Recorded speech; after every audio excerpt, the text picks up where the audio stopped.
Have you ever walked into a doctor's office and felt like something didn't quite connect? Maybe you explained how you were feeling, but when you walked out, you weren't sure if the doctor really understood what you meant. Or maybe you left realizing you forgot to mention something important, something that had been bothering you for weeks. This is more common than you might think, and it's not because your doctor isn't good at their job. It often comes down to the way we talk, the words we choose, and the habits we build over a lifetime when speaking about our health.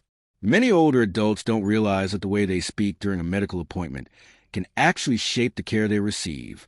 It's not about using medical jargon or remembering every number from your lab results.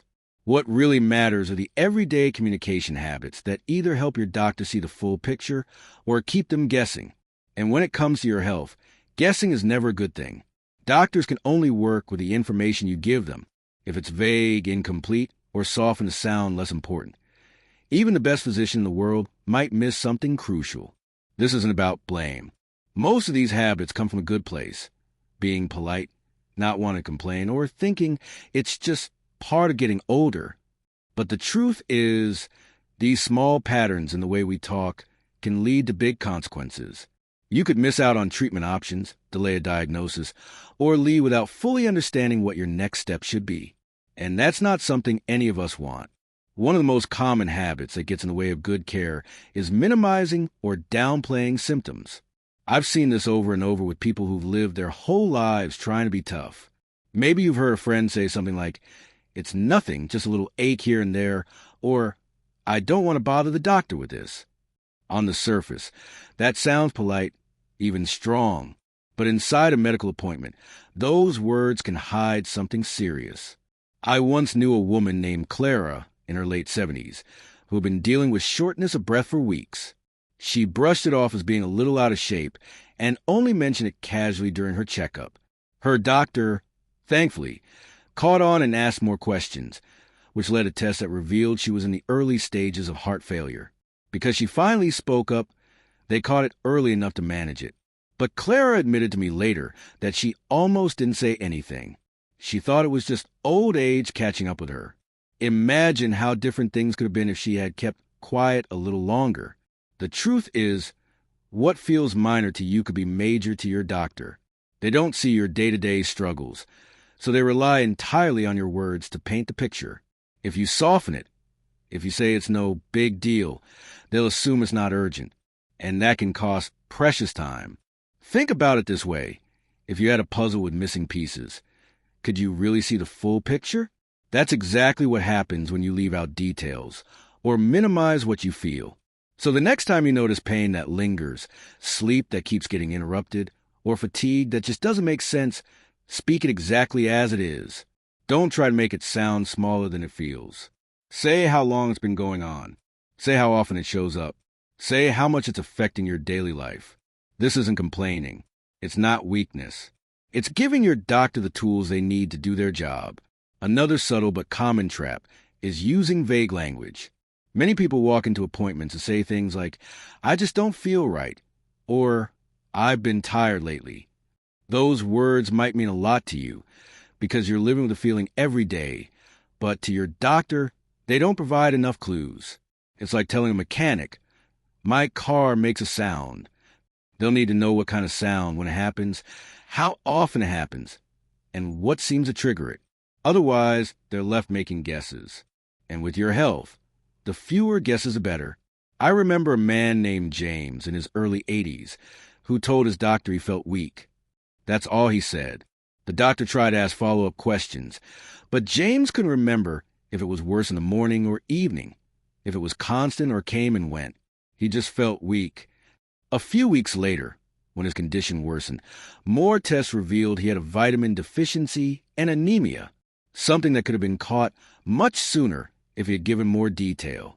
James later told me, "I thought I was being clear, but now I realize I wasn't giving him enough to work with." One of the best ways to avoid this is to prepare before you even step into the office. Keep a small notebook or use the Notes app on your phone. Write down exactly what you've been feeling, when it started, what makes it better or worse, and how intense it is. If it's pain, describe it. Is it sharp, dull, burning, or throbbing? If it's fatigue, Does it come after meals in the morning or after you walk a block? That kind of detail gives your doctor a clear map instead of a blurry sketch. And let's be honest, most of us don't remember every detail perfectly when we're sitting in that little exam room. That's why preparation is so powerful. It not only helps you explain yourself better, but also shows your doctor that you're serious and invested in your own health. Believe me, they notice that. Doctors don't want you to guess. They want the facts. And you're the only one who can give them. Now, here's something many people don't realize until it's too late. When you're in the middle of the appointment, you might forget half of what you wanted to say. You might get caught up talking about one issue, and then on the drive home, remember two other things you meant to bring up. That's why having a written list of concerns is one of the smartest things you can do. Without it, you're leaving your health to chance. Doctors aren't mind readers, and if you don't say it, they can't address it. I knew a woman named Donna who wanted to talk about her new blood pressure medication. She also wanted to mention that she was having trouble sleeping and had noticed some dizziness in the mornings. But once she sat down, the conversation focused entirely on her medication. She left feeling like the main issue had been addressed, but she also felt frustrated because she forgot the other two concerns. Weeks later, her dizziness worsened, and it turned out to be connected to her medication as well. If she had mentioned it the first time, the doctor might have adjusted her treatment right away, saving her those extra weeks of discomfort. When you think about visiting your doctor, it's easy to assume they remember everything about you, every symptom you mentioned before, every medication you've taken, every lab result that's ever been recorded. After all, you've probably been seeing them for years. But here's a reality that surprises a lot of people. Your doctor doesn't remember it all, not because they don't care, but because they see dozens of patients every day, and each person comes with a long list of details. They rely on their notes, but even those notes don't always capture the full picture. And that's where many older adults make a quiet mistake, assuming the doctor already knows everything. So they leave out important updates. I once spoke with a man named Harold, who was in his early 80s. He had started a new cholesterol medication, and not long after, he noticed his legs felt stiff and sore, especially in the evenings. But when he went for his regular checkup, he didn't mention it. He thought the doctor already knew about the medication change and would connect the dots. Weeks went by before Harold finally brought it up, and sure enough, the medication was the cause. The adjustment was simple, but it took extra time, extra discomfort, and extra appointments to figure out what could have been solved in minutes. Harold shook his head when he told me the story and said, "I thought he already knew." That's the trap. Medical records are useful, but they don't always show what's new or what's changed since your last visit. Doctors don't live in your house, so they can't see the small day-to-day shifts that could actually be red flags. If you don't speak up, they'll never know. That's why one of the smartest habits you can build is giving a quick, clear update at the start of every appointment. Mention new medications or supplements, changes in your sleep, appetite, or energy, and any new symptoms, even if you think they're unrelated. Something as simple as, "Since my last visit, I started this pill and I've been feeling more tired," can give your doctor a huge head start. Think of it like catching up with a friend. You wouldn't expect them to know what's been happening in your life unless you told them. Your doctor is the same way. They're your partner in health, but they can only partner with you if they have the full story. On the other side of the spectrum, some people do the opposite. They walk into the exam room and, because they've been holding on to so many worries, they try to pour out every detail, story, and side note all at once. It's understandable. For many older adults, that short appointment feels like the one chance to finally be heard. So they start at the beginning, sometimes years back, and go through everything, whether it's directly related to the main concern or not. I think of a woman named Louise, who went to talk about her hip pain. She started by explaining how her pain reminded her of her late sister's arthritis, then told the doctor about her recent gardening struggles, then added in a story about a fall she had 5 years ago. By the time she circled back to the actual hip pain, the appointment was half over. The doctor barely had enough time to examine her properly and set up the right tests. Louise left feeling frustrated, not because the doctor didn't care, but because the conversation had eaten up most of the limited time. Doctors are trained to guide the flow of the conversation, to ask the right questions in the right order. That's how they get to the bottom of what's happening as quickly as possible. When you flood the visit with too many side stories, you unintentionally steer it off course. Imagine you're on a road trip and your GPS is guiding you to a destination. If you keep taking detours to show every landmark, you may never get where you need to go. That's what happens when an appointment loses focus. Now, this doesn't mean you should hold back important information. It just means you need a strategy. One of the best things you can do is bring a short list of your top concerns and hand it over at the beginning. That way, your doctor knows exactly what's on your mind and can prioritize them. Then, when you explain a symptom, start with the main point. Instead of a 10-minute backstory, you might say, I have sharp pain in my right hip when I stand up after sitting. That gives the doctor a clear starting point. If they need more detail, they'll ask, and you'll have time to answer without rushing.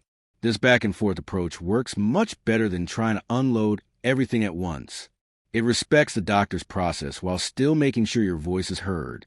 And more importantly, it helps ensure that the most urgent problems get addressed during that limited appointment window. Another trap many older adults fall into is walking away without fully understanding what the doctor said. Sometimes you nod along politely, thinking you'll remember the instructions later, only to realize you didn't catch all the details. Other times, you're handed a piece of paper and assume it is everything you need to know, but when you look at it at home, you still have questions. This happens more than people admit, and it can leave you feeling confused or even discouraged. That's why one of the most powerful things you can do is to repeat back what you've heard in your own words. If the doctor says, take this pill twice a day with food, you might say, so just to be sure, I'll take one in the morning after breakfast and one after dinner, right? This small habit ensures you understood correctly, and it gives the doctor a chance to clarify if you didn't. I once knew a gentleman named Frank who was prescribed a medication with very specific timing. He nodded along when the doctor explained it, but at home he misremembered and ended up taking only once a day.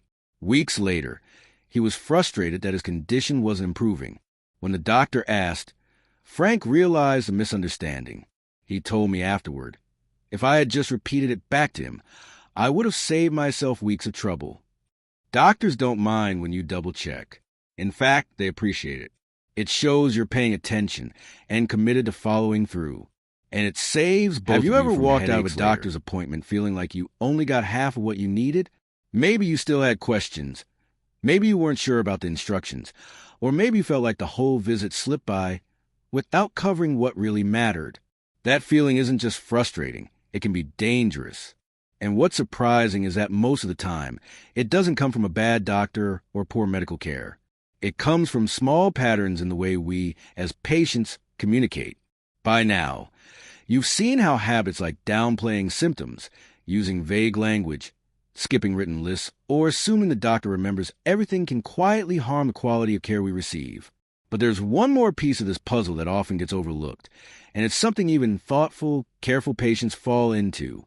It's a habit of walking into the exam room and treating it like a one-way street, where you either talk too much or not enough, without letting the conversation become a real partnership. I'll give you an example.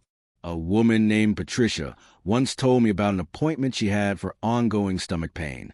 She had so many worries build up that when she finally sat down with her doctor, she launched into every detail of her eating habits, her family's medical history, and all the remedies she had already tried. 20 minutes later, the appointment was nearly over, and the doctor barely had time to ask the critical questions that could have guided the diagnosis. Patricia left with a referral to a specialist, but no clear answers. She felt like she hadn't been heard, but the truth was that she had filled the time in a way that kept the doctor from directing the visit effectively. On the other end of the spectrum was a man named George. He had been experiencing frequent headaches, but when he sat down with his physician, he kept his answers short. "It's fine," he said when asked about his pain. "Nothing too bad." He thought he was being polite and respectful of the doctor's time, but in reality, his lack of detail made it nearly impossible for the doctor to understand what was really happening. Weeks later, after the headaches worsened, more testing revealed a condition that could have been treated earlier. George's silence had slowed down his own care. These two stories show opposite ends of the same problem. Too much talking without focus, or too little talking without detail. The sweet spot lies somewhere in the middle, where you're honest, specific, and cooperative, but you also let the doctor guide the flow. So, how do you strike that balance? The key is preparation and trust. Before you even step into the office, think about the main points you need to cover. Write them down. Prioritize them. Then, once you're in the room, start by sharing your top concern clearly and directly. Something like, the main thing I want to discuss today is the sharp pain in my back that started 3 weeks ago. That simple opening helps the doctor know exactly where to begin. From there, let the doctor ask follow-up questions. You don't need to tell your entire health history in one breath. Answer clearly, add details when they're asked for, and trust that the doctor is guiding you in the right direction. This back and forth is what turns the appointment into a partnership instead of a lecture. Another overlooked piece is honesty about what you don't understand.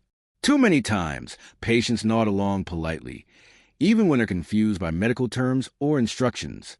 They don't want to seem difficult, or they assume they'll figure out later. But confusion is one of the biggest obstacles to good health.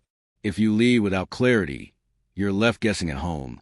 And when it comes to medication schedules, treatment plans, or follow-up instructions, guessing can be dangerous.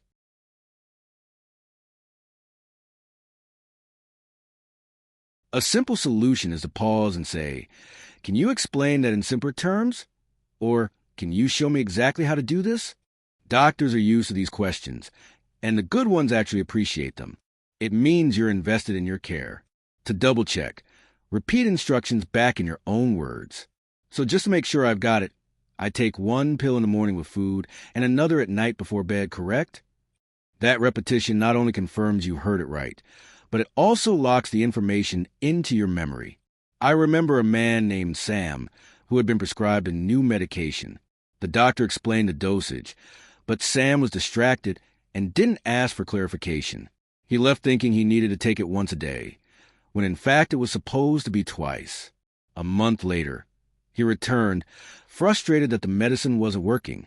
When the doctor realized what happened, he told Sam that a simple question could have saved weeks of wasted time. Sam admitted, "I was embarrassed to ask, but now I know better. Embarrassment has no place in the exam room. Your doctor is there to help you, not to judge you." Asking questions, repeating instructions, and admitting when you're unsure are signs of strength, not weakness. It's also worth mentioning that respect goes both ways. Just as you want your doctor to listen to you, they need you to respect their time and expertise. That means staying focused on the main issues, bringing your notes, and working together instead of trying to control the entire visit. Think of it as a team effort. You bring your lived experience of your own body, and the doctor brings their medical training. When you put those two together, that's when the best care happens. Over the years, I've noticed something powerful. Seniors who take these communication habits seriously, who prepare, speak clearly, ask questions, and work with their doctor instead of against them, walk out of appointments with a very different feeling. They don't leave confused or worried. They leave with peace of mind.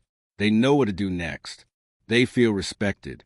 And most importantly, they feel like they're in control of their health instead of just along for the ride. Contrast that with people who don't adjust these habits.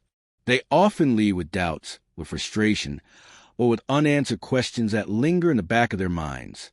They might put off filling a prescription because they're not sure about the side effects, or they might ignore follow-up instructions because they weren't clear on why they mattered. Those little gaps can snowball into big problems. And most of the time, it all comes down to how the conversation went in that one short visit. So if you take away anything from this, let it be this. Your voice is the bridge between what you feel and the care your doctor can provide. If that bridge is sturdy, clear, and uncluttered, the path forward is smooth.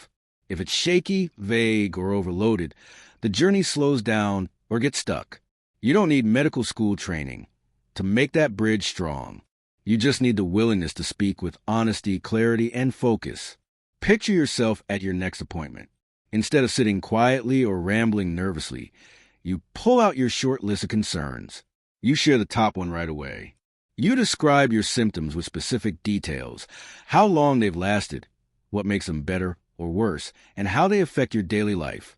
You listen carefully as the doctor asks questions.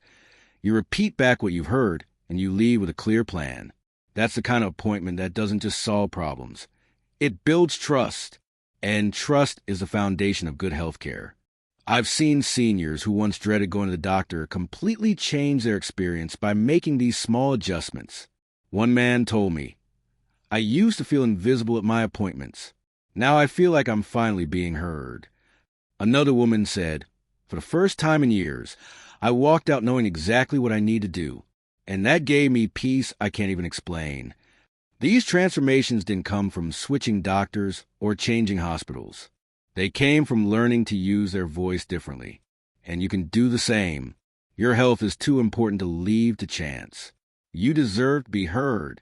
You deserve to be understood. And you deserve to leave every appointment with clarity and confidence. All it takes is a little preparation, a little honesty, and the courage to treat the conversation as a partnership. So the next time you sit across from your doctor, remember, you're not just a patient in that chair. You're a partner. Your words matter. Your details matter. Your questions matter. Use them well, and you'll find that every visit becomes less stressful, more productive, and more empowering. Thank you for spending this time with me today. I'd love to hear from you. Share in the comments one change you'll make at your next doctor's appointment to help yourself be heard more clearly. Your experiences inspire others, and your voice could be exactly what someone else needs to hear. And if you found this helpful, don't forget to like, subscribe, and share. Your support helps us continue creating videos that keep you informed, confident, and in control of your health. Until next time, take care of yourself, use your voice wisely, and remember, you're never just a patient. You're a partner in your own care.